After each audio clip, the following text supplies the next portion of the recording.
Hello and welcome to my channel, and welcome to Doctor Who Review. It's been a long time coming. The Husbands of River Song.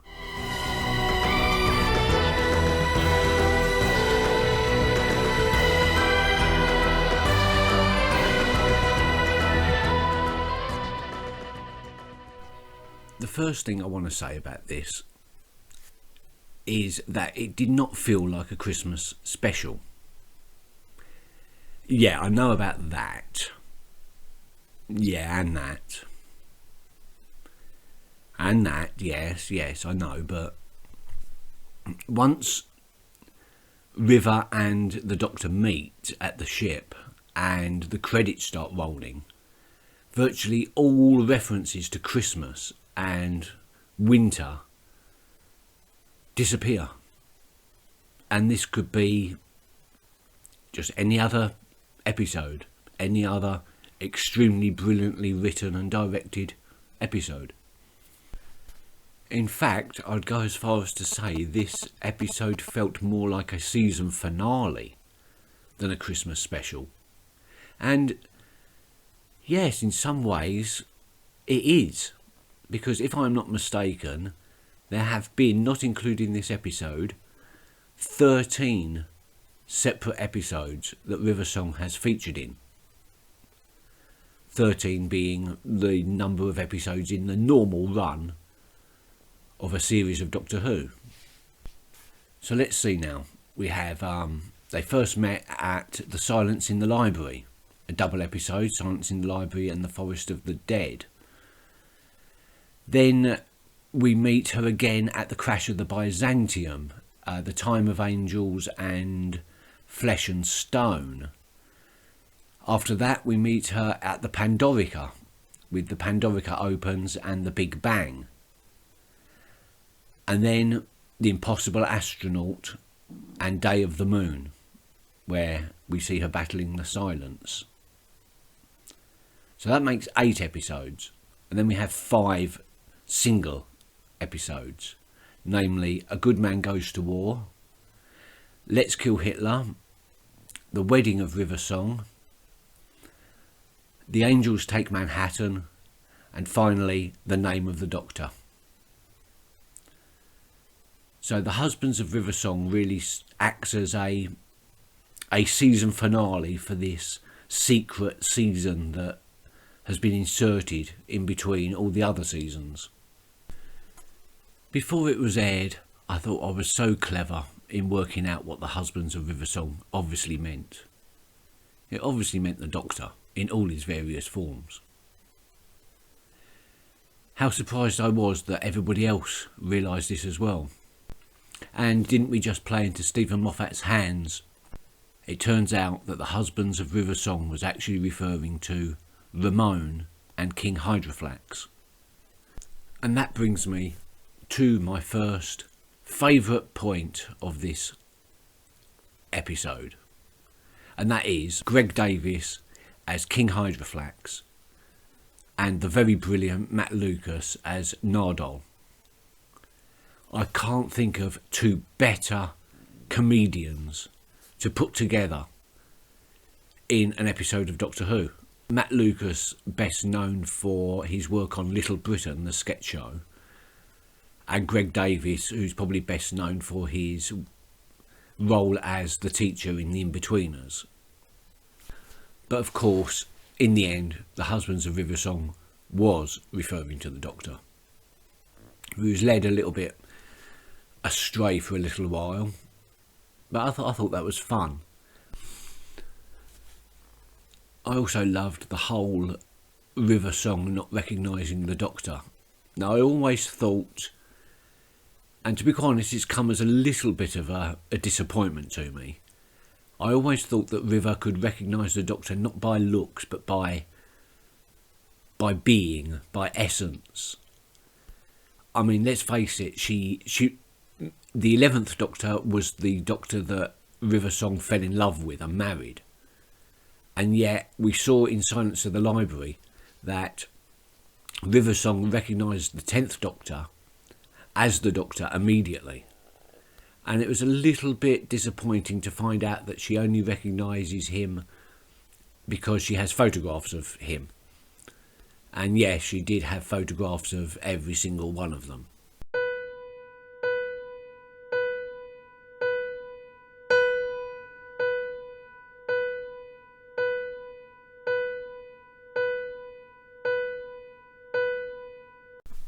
But it was a nice in-joke, and it wasn't a joke that got old, because they kept refreshing the joke, renewing it with other little add-ons, like the Doctor saying, "Really?"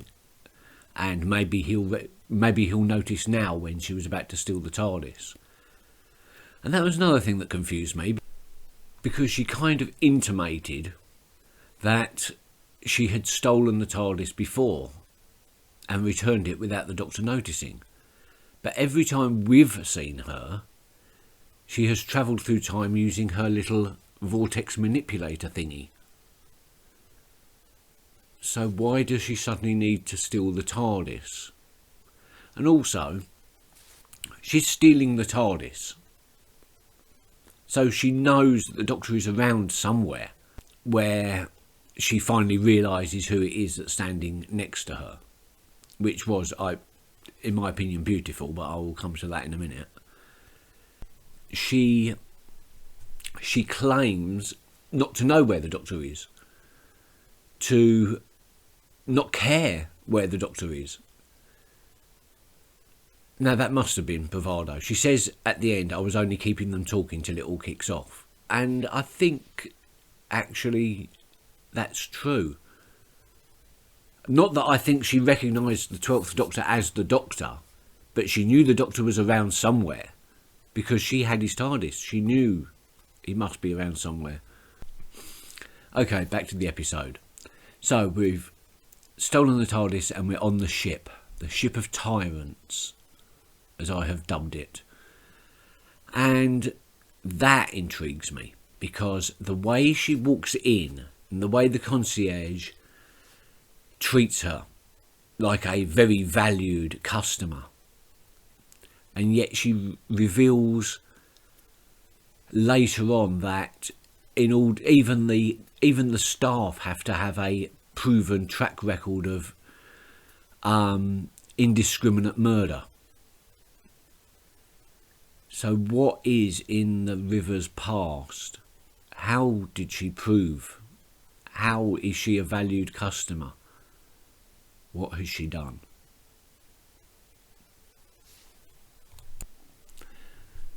So we'll skip past the guy that stores objects inside his own head, because that was gross. And we'll get on to that moment. Yes, this is the moment that the joke stopped being funny. Started being heartbreaking. Absolutely heartbreaking. Because that is what it was. Heartbreaking. For the Doctor, it must have been devastating to hear River talking that way. To know that she thinks he doesn't love her. I felt like the Doctor just wanted to scream at her, "Yes, I do love you, but I'm a Gallifreyan, I'm a Time Lord, and we express love in different ways, in probably not the way you understand it. But yes, I do love you." But of course, she compounded the misery by continuing with that tirade of not caring, and somehow this is a conversation that the Doctor shouldn't be hearing. This is not a conversation for the Doctor's ears. She doesn't know that that's him. So he's almost eavesdropping in her private thoughts at this point. It's complicated, I know, but it's just, that's the way it feels. He wants to reply to her, but this is not something that he should be witness to. Do you get me? Do you get me? Do you get me? Do you? Do you? Because I don't. And then she realises, and wasn't that just such a perfect moment? The moment we were all waiting for, and it didn't disappoint. And of course the action heats up from there on until we get to Darillium, and the best use of time travel and the best use of the TARDIS I've seen the Doctor make in absolutely ages. First going to the crash site, oh, too hot, go forward a few hours, find a guy, tell him to build a restaurant, go forward a couple of years till the restaurant's made. Sorry, no places till Christmas Day in 5 years' time. The last reference to Christmas. Jump in the TARDIS, hop back 5 years, or hop forward 5 years. Have dinner. Now, we've always known that this moment was coming, ever since the very first River Song story, Silence in the Library. We knew this, well, I think it was in the second part in Forest of the Dead. We knew this moment was coming, but we probably didn't expect to actually see it. And that is the final night. And didn't our hearts just drop when we saw him carrying that present? Because we knew it was the screwdriver. And yes, it was. Our last hopes dashed. This was River Song's final song. Now, Doctor Who has done sexual tension, sexual energy, lust, even adolescent crushes.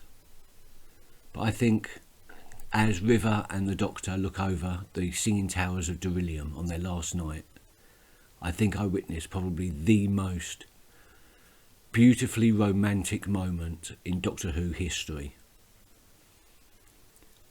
Now, when Doctor Who in the past has done that sort of thing, it's usually been a bit, put it away, save it for something else.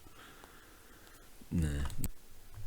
Possibly because we knew that this was their last night. And maybe it was because it was beautifully directed and beautifully filmed and beautifully scripted. But I love that end scene.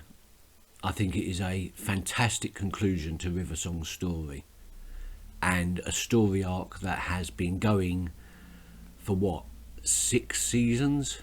5 seasons? Thank you for watching this episode of Doctor Who Review. The next episode of Doctor Who Review, I will be going backwards in time to the very beginning of the revived series and reviewing Rose. And then every other episode after that. Hit like if you liked this video, hit subscribe if you like cats.